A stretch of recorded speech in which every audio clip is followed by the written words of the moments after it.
अपने गिरेबा में भी झांकिए जनाब। विजय धड़रा, संपादक, लोक मत समूह, पूर्व राज्यसभा सांसद का लेख है ये। अपने गिरेबा में भी झांकिए जनाब। पिछले सप्ताह कई सारे विषय पर जहन को मथते रहे। मैं बड़ी गंभीरता के साथ इन सारे मसलों पर विश्लेषण करता रहा और कई चिंताएं मेरे मन में उभरती रही। टैरिफ का हमला तो था ही, अब भारत को उन देशों की सूची में डाल दिया गया है जिन पर ड्रग्स बनाने, बेचने और व्यापार मार्ग के रूप में जिनकी धरती का उपयोग होता है। इधर यह खबर भी जोर पकड़ रही है कि करीब 120 सैनिक गुपचुप रूप से बांग्लादेश पहुंचे। क्या बांग्लादेश मार्टिन द्वीप पर सैन्य अड्डा बनाने में वाकई कामयाब हो जाएगा? चिंता यह भी है कि जिस सऊदी अरब को हम मित्र मानते हैं, उसने पाकिस्तान के साथ बड़ा डिफेंस करार क्यों कर लिया। तो मैंने सोचा कि इस कॉलम में मैं इन सभी विषयों को चर्चा करूं और सबसे अंत में बात करेंगे क्रिकेट की।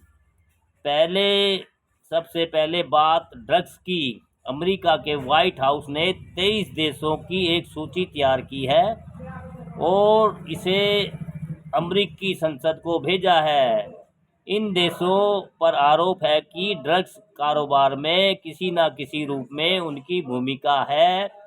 सूची में पाकिस्तान, चीन और अफगानिस्तान के साथ भारत का भी नाम है। सवाल ये है कि भारत जब खुद अंतर्राष्ट्रीय ड्रग्स कंट्रोल से जूझ रहा है, चारों ओर से ड्रग्स भारत में भेजा जा रहे हैं, तो फिर ड्रग्स कारोबार में हमारी कोई भूमिका कैसे हो सकती है? व्हाइट हाउस ने सूची में भारत का नाम ड्रग्स ट्रांजिट देश के रूप में जोड़ते हुए एक बड़ी चालाकी भी बरती है।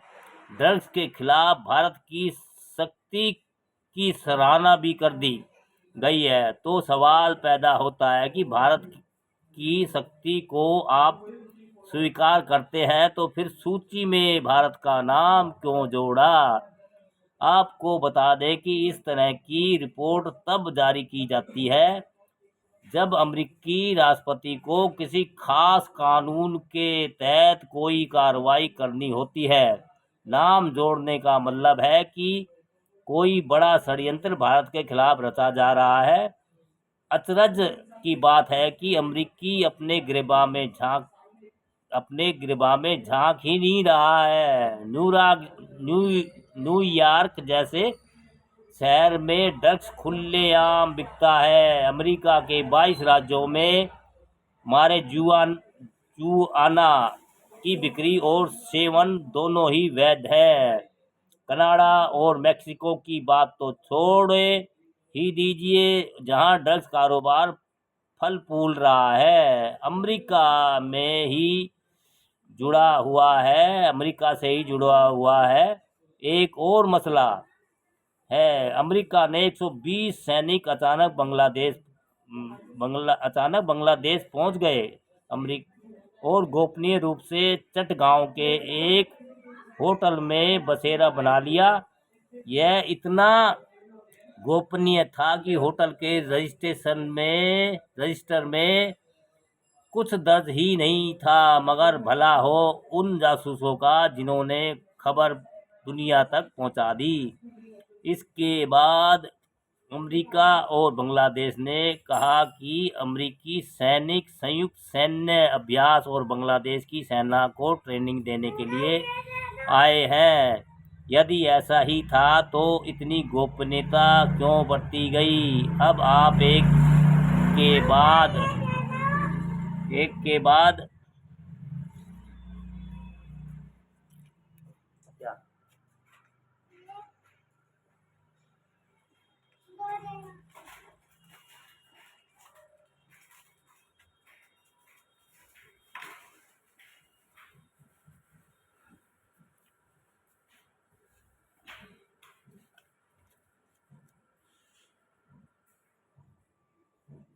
अब एक के बाद एक कड़ी जोड़ते जाएंगे तो आपको षड्यंत्र समझ में आ जाएगा। बहुत दिनों से अमेरिका बांग्लादेश के सेंट मार्टिन द्वीप पर अपना सैन्य अड्डा बनाना चाह रहा है। सेंट मार्टिन द्वीप को नारिकेल जिंजारी जिंजीरा यानी नारियल द्वीप और दारूचीनी दारूचीनी द्वीप यानी दालचीनी द्वीप के नाम से भी जाना जाता है। आप मानचित्र देखेंगे तो समझ में आ जाएगा कि यह द्वीप ऐसी जगह पर है जहां से भारत, म्यांमार, चीन पर नजर रखने में अमेरिका को सहूलियत हो जाएगी। अमेरिका ने इसके लिए शेख हसीना सरकार पर भी काफ़ी दबाव बनाया रखा था, लेकिन वो नहीं मानी और माना जाता है कि उनकी सरकार के तख्ता पलट के पीछे यह भी एक कारण था। मोहम्मद यूनुस अमेरिका की गोद में खेल रहे हैं। पाक साथ में है ही, यानी खतरनाक तिगड़ी बन गई है। तो गुपचुप रूप से यह कोशिश हो रही है कि मार्टिन द्वीप अमेरिका को मिल जाए। यदि ऐसा ही हो गया तो वह स्थिति अत्यंत गंभीर होगी। अमेरिका हमारे सीने पर आकर बैठ जाएगा। हमारी सरकार को सब पता है। इंडियन डिफेंस रिसर्च विंग इस षड्यंत्र का खुलासा कर चुका है। अब जरा इस खबर पर आए कि सऊदी अरब और पाकिस्तान के बीच क्या खिचड़ी पक रही है।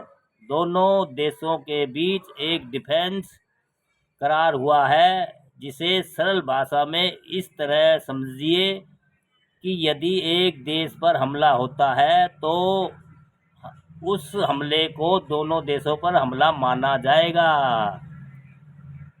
सवाल यह उठता रहा है कि सऊदी अरब के साथ भारत के इतने गहरे रिश्ते हैं तो पाकिस्तान के साथ क्यों चला गया। यदि कभी भारत पाकिस्तान के बीच जंग हो जाए तो सऊदी अरब भारत के खिलाफ खड़ा होगा।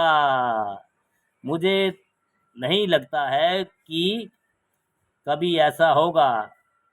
पाक और सऊदी अरब के बीच बहुत पुराना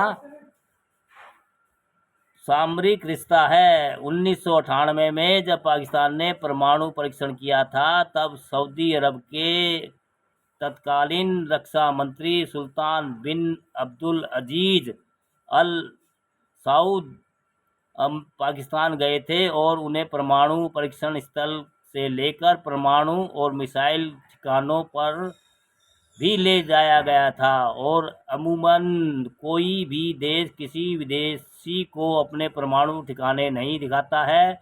इसलिए तब सवाल पैदा हुआ था कि क्या परमाणु परीक्षण के लिए सऊदी अरब ने पैसा दिया था।